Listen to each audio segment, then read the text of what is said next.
Second PUC English 3ನೇ ತಾರೀಕಿಗೆ exam ಇದೆ. ಲೆಟರ್ ರೈಟಿಂಗ್ ಬರೆಯುವಾಗ ಏನಾದರೂ ಒಂದು ಫುಲ್ ಪಾಯಿಂಟ್ ಕೊಟ್ಟಿಲ್ಲ ಅಂತಂದ್ರೆ ಮಾರ್ಕ್ಸ್ ಏನಾದರೂ ಕಟ್ ಮಾಡ್ತಾರೆ. ಫ್ರಮ್ ಅಡ್ರೆಸ್ ಏನಾದರೂ ತಪ್ಪು ಬರೆದ್ರೆ ಮಾರ್ಕ್ಸ್ ಕಟ್ ಮಾಡ್ತಾರೆ. ಏನಾದರೂ ಟು ಅಡ್ರೆಸ್ ಅಂತ ಬರೆದ್ರೆ ಎಲ್ಲಾದರೂ ಮಾರ್ಕ್ಸ್ ಹೋಗುವಂಥ ಸಾಧ್ಯತೆ ಇದೆಯಾ? ಹೇಗೆ ಬರೀಬೇಕು? Body of the letter, conclusion ಯಾವ ರೀತಿ ಬರೆದ್ರೆ ಅವ್ರು ಕರೆಕ್ಟಾಗಿ ಮಾರ್ಕ್ಸ್ ಕೊಡ್ತಾರೆ. ಇಲ್ಲ ಅಂತಂದ್ರೆ 5 ಮಾರ್ಕ್ಸಿಗೆ ನಮ್ಗೆ ಏನಾದರೂ ಮಾರ್ಕ್ಸ್ ಕಟ್ ಮಾಡುವಂಥ ಸಾಧ್ಯತೆ ಇದೆಯಾ? ತುಂಬ ಭಯ ಆಗ್ತಾ ಇದೆ. ಹೇಗೆ ಬರೀಬೇಕು ಲೆಟರನ್ನು? ತುಂಬ ಕಷ್ಟ ಆಗ್ತಾ ಇದೆ. ಏನೂ ಅರ್ಥ ಆಗ್ತಾ ಇಲ್ಲ ಲೆಟರ್ ಯಾವ ರೀತಿ ಬರೆಯೋದು. ಇಂಗ್ಲೀಷ್ ತುಂಬ ಕಷ್ಟ ಆಗ್ತಾ ಇದೆ. ಹೇಗಾದರೂ ಮಾಡಿ ನಾನು ಪಾಸ್ ಆಗಲೇಬೇಕು. ಈ ಒಂದು ಗ್ರಾಮರನ್ನು ಕಲಿಸ್ಕೊಡಿ ಅಂತ ಅನ್ನುವಂಥ ಒಂದು ಕ್ವಶನ್ ನಿಮ್ಮಲ್ಲಿರ್ತಕ್ಕಂಥದ್ದು. ಸೊ ಈ ಒಂದು ವಿಡಿಯೋದಲ್ಲಿ ತುಂಬ ಅಂದರೆ ತುಂಬ ಇಂಪಾರ್ಟೆಂಟ್ ಇಂಗ್ಲೀಷ್ ಗ್ರಾಮರ್, ಯಾವುದು ಲೆಟರ್ ರೈಟಿಂಗ್ ಅಥವಾ ಜಾಬ್ ಅಪ್ಲಿಕೇಶನ್, ತುಂಬ ಅಂದರೆ ತುಂಬ ಸುಲಭವಾಗಿ ಹೇಳ್ಕೊಡ್ತೀನಿ. ಏನು ಮಾಡಬೇಕು? ಫ್ರಮ್ ಅಡ್ರೆಸ್ ಎಲ್ಲ ಆಗಬೇಕು, ಟು ಅಡ್ರೆಸ್ ಎಲ್ಲ ಆಗಬೇಕು, body of the letter, conclusion, salutation, subject, reference, ಪ್ರತಿಯೊಂದು ವಿತ್ ರೆಸುಮೆ, ಆನ್ಸರ್ ಎಲ್ಲಾನು ಈ ಒಂದು ವಿಡಿಯೋದಲ್ಲಿ ಕಲಿತೀರಾ. 5 ಮಾರ್ಕ್ಸ್ ನಿಮಗೆ ಬೇಕಂತಾರೆ ವಿಡಿಯೋನ ಪೂರ್ತಿಯಾಗಿ ನೋಡುವಂಥ ಜವಾಬ್ದಾರಿ ನಿಮ್ಮದು. ನಿಮಗೆ ನಾನು ಅದನ್ನು ಕಲಿಸ್ಕೊಡ್ತೀನಿ. ನಡೀರಿ ಬೇಗ ವಿಡಿಯೋನ ಶುರು ಮಾಡೋಣ. ನಾನು ರಾಹುಲ್ ಬಿಡ್ನಾಳ್, ನೀವು ನೋಡ್ತಾ ಇದ್ದಾರೆ ರಾಹುಲ್ ಬಿಡ್ನಾಳ್ ಚಾನಲ್ನ ಸಬ್ಸ್ಕ್ರೈಬ್ ಮಾಡ್ಕೊಂಡು ವಿಡಿಯೋನ ಲೈಕ್ ಮಾಡಿ, ನಿಮ್ಮ ಸ್ನೇಹಿತರಿಗೂ ಈ ಒಂದು ವಿಡಿಯೋನ ಶೇರ್ ಮಾಡಿ, ಅವ್ರಿಗೂ ಸಹ ಹೆಲ್ಪ್ ಆಗುತ್ತೆ. ನಡೀರಿ ವಿಡಿಯೋನ ಶುರು ಮಾಡಿ. ಈ ರೀತಿ ಒಂದು ಪ್ರಶ್ನೆಯನ್ನು ಕೊಟ್ಟಿರ್ತಾರೆ. ಏನು ಹೇಳಿದೆ ನಾನು? ಈ ರೀತಿ ನಮಗೊಂದು ಪ್ರಶ್ನೆ ಕೊಟ್ಟಿರ್ತಾರೆ. ಕ್ವಶನ್ ಪೇಪರಲ್ಲಿ ಇದೇ ಸೇಮ್ ಪ್ಯಾಟರ್ನ್ ಇರುತ್ತೆ, ಏನೂ ಚೇಂಜ್ ಇರಲ್ಲ. ಇದಕ್ಕೆ 5 ಮಾರ್ಕ್ಸ್ ನಮಗೆ ಸಿಗ್ತಾ ಇದೆ ಅಲ್ವಾ? 5 ಮಾರ್ಕ್ಸ್ ನಮಗೆ ಇಲ್ಲಿ ಕೊಡ್ತಾ ಇದ್ದಾರೆ. ಸೊ ಇಷ್ಟನ್ನು ಕರೆಕ್ಟಾಗಿ ನೆನ್ಪಿಟ್ಕೊಂಡ್ರೆ ಓಕೆ. ಈ ರೀತಿ ಕ್ವಶನ್ ಬರುತ್ತೆ. ನಾವೇನು ಮಾಡಬೇಕು? ಈಗ ಲೆಟರನ್ನು ಬರೀಬೇಕು. ಲೆಟರ್ ಯಾವ ರೀತಿ? ಒಂದು ಕ್ವಶನನ್ನು ಎಕ್ಸ್ಟ್ರಾ ಒಂದು ಕ್ವಶನ್ ತೊಗೊಂಡೆ. ಈ ರೀತಿ ಒಂದು ಕ್ವಶನ್ ಇರುತ್ತೆ.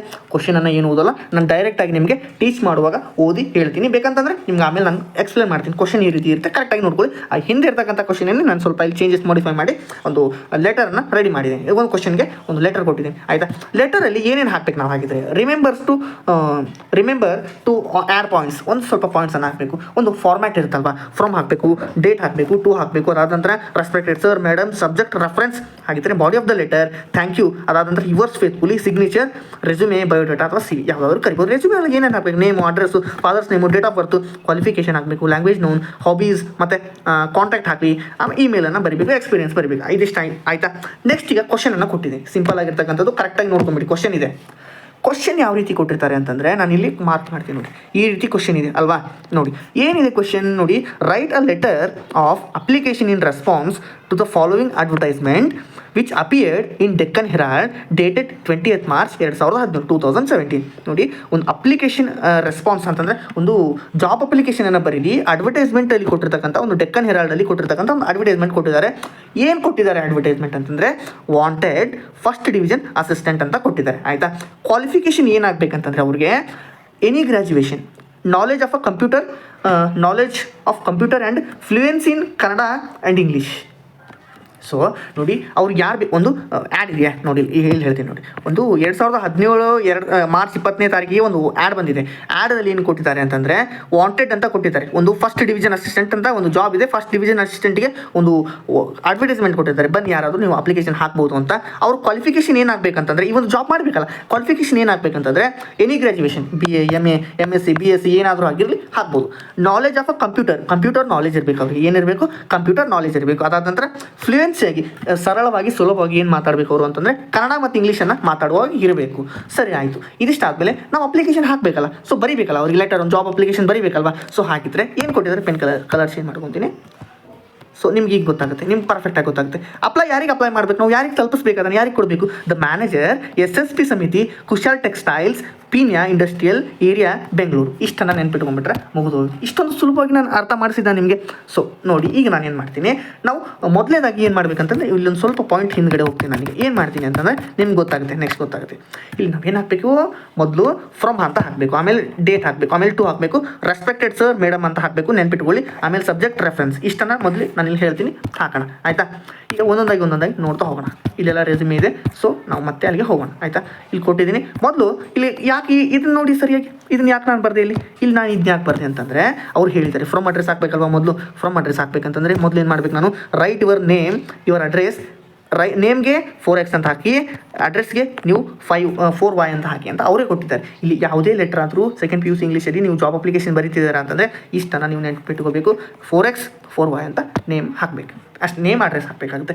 ನೆಕ್ಸ್ಟ್ ಏನಿತ್ತಲ್ಲಿ? ಡೇಟ್ ಇತ್ತು ನೋಡಿ.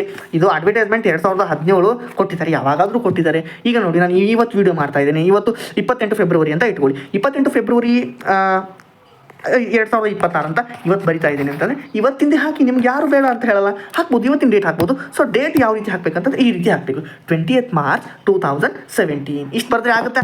ತುಂಬ ಈಸಿ ಅನಿಸ್ತಾ ಇಲ್ವಾ? ಸೊ ನೆಕ್ಸ್ಟ್ ಆಗುತ್ತೆ ಇಲ್ಲಿ ಇಷ್ಟು ನಾನು ಏನು ಮಾಡಿದೆ ಸಿಂಪಲ್ ಆಗಿ ಈ ಒಂದು ಇಲ್ಲಿ ಕಾಲಮ್ ಇದೆ ನೋಡಿ, ಈ ಕಾಲಮನ್ನು ತೆಗೆದುಕೊಂಡು ಬಂದು ಇಷ್ಟು ಕಟ್ ಮಾಡಿಕೊಂಡು ಈ ಅಪ್ಲೈ ಇದನ್ನು ಕಟ್ ಮಾಡಿ ಇಷ್ಟನ್ನು ದ ಮ್ಯಾನೇಜರಿಂದ ಹಿಡಿದು ಇಲ್ಲಿಂದ ಹಿಡಿದು ಇಲ್ಲಿವರೆಗೂ ನಾನು ಸೀದಾ ಇಲ್ಲಿಗೆ ಕಾಪಿ ಪೇಸ್ಟ್ ಮಾಡಿದೆ. ಏನಾದರೂ ಚೇಂಜಸ್ ಮಾಡಿದ್ದೀನಿ ಕರೆಕ್ಟಾಗಿ ಅಬ್ಸರ್ವ್ ಮಾಡ್ತಾ ಹೋಗಿ. ಇಷ್ಟು ಮಾಡಿದೆ. ಅದಾದ ನಂತರ ನೆಕ್ಸ್ಟ್ ನಾನು ಏನು ಮಾಡಬೇಕು, ರೆಸ್ಪೆಕ್ಟೆಡ್ ಸರ್ ಅಥವಾ ಮೇಡಮ್ ಅಂತ ಬರಿಬೇಕಲ್ವಾ. ಸೊ ನೋಡಿ ರೆಸ್ಪೆಕ್ಟೆಡ್ ಸರ್ ಮೇಡಮ್ ಅಂತ ಬರೆದೆ. ಇದಾದ ನಂತರ ಸಬ್ಜೆಕ್ಟ್ ಅಂತ ಹಾಕಬೇಕಾಗುತ್ತೆ. ಸಬ್ಜೆಕ್ಟ್ ಸ್ವಲ್ಪ ನಿಮಗೆ ಅರ್ಥ ಮಾಡಿಸ್ತೀನಿ ನಾನು. ಸಬ್ಜೆಕ್ಟ್ ಅಂತ ಹಾಕಬೇಕು application for the post of, ಯಾವುದೇ ಜಾಬ್ ಅಪ್ಲಿಕೇಶನನ್ನು ಬರೆಯುವಾಗ application of the post of ಇಷ್ಟು ನೆನ್ಪಿಟ್ಕೊಳ್ಳಿ. ಅಪ್ಲಿಕೇಶನ್ ಯಾವುದು ವಾಂಟೆಡ್ ಅಂತ ಕೊಟ್ಟಿರ್ತಾರಲ್ಲ, ಫಸ್ಟ್ ಡಿವಿಷನ್ ಅಸಿಸ್ಟೆಂಟ್ ಅಂತ ಇದನ್ನು ಕಟ್ ಮಾಡ್ಕೊಂಬಂದು ಇಲ್ಲಿ ಫಸ್ಟ್ ಡಿವಿಷನ್ ಅಸಿಸ್ಟೆಂಟ್ ಅಂತ ಪೇಸ್ಟ್ ಮಾಡಿಬಿಡಿ, ಮುಗಿತಾ. ಇಷ್ಟು ಸಿಂಪಲ್ ಆಗಿ ಮಾಡ್ತೀರಲ್ವಾ. ಸೊ ಓಕೆ, ನೆಕ್ಸ್ಟ್ ರೆಫರೆನ್ಸ್ ಅಂತ ಒಂದು ಹಾಕಬೇಕಾಗುತ್ತೆ. ರೆಫರೆನ್ಸ್ ಅಂತ ಬರೀರಿ. ರೆಫರೆನ್ಸ್ ಅಂತ ಬರೆದ್ಬಿಟ್ಟು ಏನು ಮಾಡಬೇಕಂತಂದರೆ ಅಡ್ವರ್ಟೈಸ್ಮೆಂಟ್ ಅಂತ ಬರೀರಿ. In Deccan Herald dated 20th March 2017 ಅಂತ ಇದೆಯಲ್ಲ, ಇಲ್ಲಿ ರೆಫರೆನ್ಸ್ ಅಂತ ಬರೆದು ಅಡ್ವರ್ಟೈಸ್ಮೆಂಟ್ ಅಂತ ಬರ್ಕೊಂಡು ಇಲ್ಲಿ ನೋಡಿ ಡೆಕ್ಕನ್ ಹೆರಾಲ್ಡ್, ಇಲ್ಲಿ ಈ ಕಡೆ ನೋಡಿ, ಈ ಕಡೆ Deccan Herald dated 20th March 2017. ಇದನ್ನು ಕಾಪಿ ಪೇಸ್ಟ್ ಮಾಡಿದ, ನಾನು ಏನಾದರೂ ಹೆಚ್ಚಿಗೆ ಮಾಡಿದ್ನ ಇಲ್ಲ ತಾನೆ. ಸೊ ಬಂತು. ಹಾಗಾದರೆ ನೆಕ್ಸ್ಟ್ ಸಿಂಪಲ್ ಆಗಿ ಕಲಿಬೇಕು, ಸಿಂಪಲ್ ಆಗಿ ಓದಬೇಕಷ್ಟೇ. I would like to apply for the post. I have seen the advertisement. I have the required qualification and ability. Please provide me chance resume attach. ಇನ್ನೊಂದ್ಸಲ ಓದ್ತೀನಿ. ಈ 2 ಸೆಂಟೆನ್ಸನ್ನು ನೀವು ನೆನ್ಪಿಟ್ಕೋಬೇಕಾಗುತ್ತೆ. I would like to apply for the post. I have seen the advertisement. I have the required qualification and ability. Please provide me opportunity ಅಥವಾ chance ಅಂತ ಬರೀರಿ, resume attach. ಇಷ್ಟು ಬರಲಿಕ್ಕಾಗುತ್ತಾ? ತುಂಬ ಸಿಂಪಲ್ ಇಲ್ವಾ ಇದು? ಸೊ ಇಷ್ಟು ಬರೆದ್ಮೇಲೆ ಥ್ಯಾಂಕ್ ಯು ಅಂತ ಹಾಕಿ, thank you ಆದಮೇಲೆ ಏನು ಮಾಡಬೇಕು, ಯುವರ್ಸ್ ಫೇತ್ಫುಲಿ. ನಮ್ಮ ಹೆಸರೇನು 4x ಅಂತ ಬರೀರಿ ಅಂದರು, 4x ಬರೆದ್ವಿ, ಮುಗಿದೋಯ್ತು. ಅದಾದ ನಂತರ ನೆಕ್ಸ್ಟ್ ನೋಡೋದಾದರೆ ರೆಸ್ಯೂಮೆಯನ್ನು ಹಾಕಬೇಕಾಗುತ್ತೆ. ರೆಸ್ಯೂಮೆ ಅಟ್ಯಾಚ್ಡ್ ಅಂತ ಬರ್ತಿದ್ವಲ್ಲ, ಇಲ್ಲಿ ನೋಡಿ ರೆಸ್ಯೂಮೆ ಅಟ್ಯಾಚ್ಡ್ ಅಂತ ಇದೆ ತಾನೆ. ಇಷ್ಟು ಬರೆದಾದ್ಮೇಲೆ ರೆಸ್ಯೂಮೆನ ಬರಿಬೇಕಾಗುತ್ತೆ. ರೆಸ್ಯೂಮೆಯಲ್ಲಿ ಬರಿಬೇಕಂದ್ರೆ ಏನು ಮಾಡಬೇಕು, ರೆಸ್ಯೂಮೆಯಲ್ಲಿ ನೇಮ್ ಅಂತ ಬರಿಬೇಕು, ಅಡ್ರೆಸ್ ಅಂತ ಬರಿಬೇಕು. ನೇಮ್ಗೆ ಇವತ್ತಿದ್ರು 4x, ಅಡ್ರೆಸ್ಗೆ 4y, ಮುಗಿತಾ ಬರ್ದ್ವಿ. ಅದಾದ ನಂತರ ಫಾದರ್ಸ್ ನೇಮ್ ಜಡ್ ಬರೀರಿ. ನೆಕ್ಸ್ಟ್ ಡೇಟ್ ಆಫ್ ಬರ್ತ್ ಈ ರೀತಿ ಬರಿಬೋದು, ಈ ರೀತಿ ಬರೀರಿ. ಅದಾದ ನಂತರ ಕ್ವಾಲಿಫಿಕೇಷನ್ ಯಾವುದಾದ್ರೂ ಒಂದು ಗ್ರ್ಯಾಜುಯೇಷನ್ ಅಂತ ಅಂದರೆ ನಾವು MA ಇನ್ ತುಮಕೂರು ಯೂನಿವರ್ಸಿಟಿ ಅಂತ ಹಾಕಿದ್ದೀನಿ. ನೀವು ಯಾವುದಾದ್ರೂ ಒಂದು university, Mysuru university, Bengaluru university, Kalaburagi university ಯಾವುದಾದ್ರೂ ಒಂದು ಹಾಕಿ. ಅದಾದ ನಂತರ ಕಂಪ್ಯೂಟರ್ ಬೇಸಿಕ್ಸ್ ಅಂತ ಬರೀರಿ. ಅವ್ರು ಕಂಪ್ಯೂಟರ್ ನಾಲೆಜ್ ಕೇಳಿದ್ರಲ್ವಾ, ಸೊ ಹಾಗಾಗಿ ಅದನ್ನೊಂದು ಬರಿಬೇಕಾಗುತ್ತೆ. ಲ್ಯಾಂಗ್ವೇಜ್ ನೋನ್ ಅಂತಂದರೆ ಕನ್ನಡ, ಇಂಗ್ಲೀಷ್, ಹಿಂದಿ, ಫ್ರೆಂಚ್, ಎಷ್ಟು ಲ್ಯಾಂಗ್ವೇಜ್ ಬೇಕಾದರೂ ಹಾಕ್ಬೋದು. ಅವ್ರಿಗೆ ಬೇಕಾಗಿದೆ ಯಾವುದು ಅಂದರೆ ಕನ್ನಡ ಆ್ಯಂಡ್ ಹಿಂದಿ. ಈ ಕನ್ನಡ ಇಂಗ್ಲೀಷ್ ಅಂತ ಇತ್ತು, ನಾವು ಅದನ್ನಷ್ಟು ಬರೆದ್ರೆ ಫ್ಲೂಯೆನ್ಸಿ ನೋನ್ ಅಂತ ಗೊತ್ತಾಗುತ್ತೆ. Hobbies playing chess, reading novels, ನಿಮ್ಗೆ ಏನು ಹಾಬಿ ಇರುತ್ತೆ ಅದನ್ನು ನೀವು ಬರಿಬೋದು. ಸೊ ಕಾಂಟ್ಯಾಕ್ಟ್ ನಂಬರನ್ನು ಈ ರೀತಿ ಬರೀ, ಅಥವಾ 1 2 3 4 5 6 7 8 9 10 ಅಂತ ಬರೆದು ಓಕೆ ಅಕ್ಸೆಪ್ಟಬಲ್. ಇದಿಷ್ಟ ಆಯ್ತಾ, ಗೊತ್ತಾಯ್ತಾ? So next email ID abc@gmail.com ಅಂತ ಬರೆದ್ಬಿಟ್ಟು ಮುಗಿದೋಯ್ತು. Experience in 3 years experience 3 years in ABC company. ಈ ರೀತಿ ಒಂದು ಸಿಂಪಲ್ ಆಗಿ ರ್ಯಾಂಡಮ್ ಆಗಿ ಯಾವುದಾದ್ರೂ ಒಂದು ಕಂಪ್ನಿ ತೊಗೊಂಡು ಬರೆದ್ಬಿಟ್ರೆ ಮುಗಿತು. ಅದಾದ ನಂತರ ನೆಕ್ಸ್ಟ್ ಈ ಒಂದು ಫಾರ್ಮ್ಯಾಟನ್ನು ನೆನ್ಪಿಟ್ಕೊಂಡ್ಬಿಟ್ರೆ ನೀವು ಲೈಫ್ ಲಾಂಗ್ ಜಾಬ್ ಅಪ್ಲಿಕೇಶನನ್ನು ಮರೆಯೋದೇ ಇಲ್ಲ. ಮೊದಲು ಏನು ಮಾಡಬೇಕು ಅಂತಂದರೆ ಇಲ್ಲಿ ಕೊಟ್ಟಿದೆ ನೋಡಿ, XXX YYY ಡೇಟನ್ನು ಬರೆದ್ಬಿಡಿ. 2 ಅಂತಂದರೆ ಅಲ್ಲಿ ರಿಸೆಪ್ಷನ್ಸ್ ಅಡ್ರೆಸ್ ಇತ್ತಲ್ಲ, ಅಲ್ಲಿ ಕ್ವಶನ್ ಪೇಪರ್ ಕೊಟ್ಟಿರ್ತಾರೆ, ಅದನ್ನು ಬರಿಬೇಕಾಗುತ್ತೆ. ರೆಸ್ಪೆಕ್ಟೆಡ್ ಸರ್ ಅಥವಾ madam, application of the post of, ಯಾವ ಪೋಸ್ಟಿಗೆ ಕರೆದಿರ್ತಾರೆ, ವಾಂಟೆಡ್ ಅನ್ನೋದ್ರ ಮುಂದೆ ಇರ್ತಲ್ಲ ಅದನ್ನು ಬರಿಬೇಕು. ಇಲ್ಲಿ ಪೋಸ್ಟ್ ನೇಮ್ ಅಂತ ಬರೆದ್ಬಿಡಿ, ಇಲ್ಲಿ ಪೋಸ್ಟ್ ನೇಮ್ ಕೊಟ್ಟಿದ್ದೀನಿ. ಸೊ ಅದಾದ ನಂತರ ರೆಫರೆನ್ಸ್, ಯಾವ ಪೇಪರ್ ಇರ್ತಲ್ಲ, ಡೆಕ್ಕನ್ ಹೆರಾಲ್ಡು ಯಾವುದು ಮತ್ತು ವಿಜಯವಾಣಿ ಯಾವುದೋ ಒಂದು ಪೇಪರ್ ಇರ್ತಲ್ಲ, ಸೊ ಇದನ್ನಲ್ಲಿ ಬರ್ಬಿಡಿ. News paper and name and date, ಅಲ್ಲಿ ನೇಮ್ ಆ್ಯಂಡ್ ಡೇಟ್ ಬರೀಬೇಕು. ಸೊ ಇದಿಷ್ಟಾದಮೇಲೆ ಒಂದು ಸಿಂಪಲ್ ಹೇಳಬೇಕಂತಂದರೆ ಈ ಒಂದು ಫಾರ್ಮ್ಯಾಟ್ ನಿಮಗೆ ತುಂಬ ಅಂದರೆ ತುಂಬ ಹೆಲ್ಪ್ ಆಗುತ್ತೆ. ನೆಕ್ಸ್ಟ್ ಈ 2 ಲೈನನ್ನು ನೆನ್ಪಿಟ್ಕೊಳ್ಳೋಕ್ಕಾಗಲ್ವಾ? ಈ 2 line, I would like to apply for the post. I have seen the advertisement in the paper. I have the required qualification and ability. Please provide me a chance.